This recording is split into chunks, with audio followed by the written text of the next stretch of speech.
Alkyl মূলক। Alkane থেকে একটি হাইড্রোজেন পরমাণু অপসারণ করলে যে একযোজী মূলকের সৃষ্টি হয় তাকে অ্যালকাইল মূলক বলা হয়। অ্যালকাইল মূলককে আর দ্বারা প্রকাশ করা হয়। অ্যালকেন থেকে যেহেতু অ্যালকাইল মূলকের সৃষ্টি, সুতরাং অ্যালকাইল মূলকের সাধারণ সংকেতের ক্ষেত্রে সংকেতটা হবে CnH2n+1, কারণ আগে ছিল CnH2n+2। ওই জায়গা থেকে যেহেতু একটি হাইড্রোজেন সরে যাবে, সুতরাং তার প্রত্যেকটির ক্ষেত্রে, যেমন মিথেনের ক্ষেত্রে CH4 ওইটা থেকে যদি আমরা একটি হাইড্রোজেন সরিয়ে দিই তাহলে CH3, তার নাম হবে মিথাইল।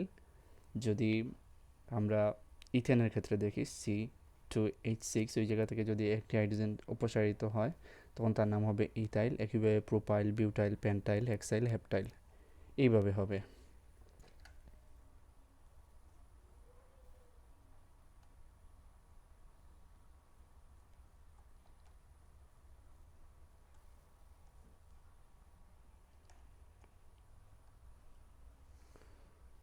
তাহলে তোমাদের জন্য একক কাজ হলো 3টি অ্যালকেন কাকে বলে, অ্যালকাইল মূলক কী, এবং অ্যালকাইল মূলককে কী দ্বারা প্রকাশ করা হয়।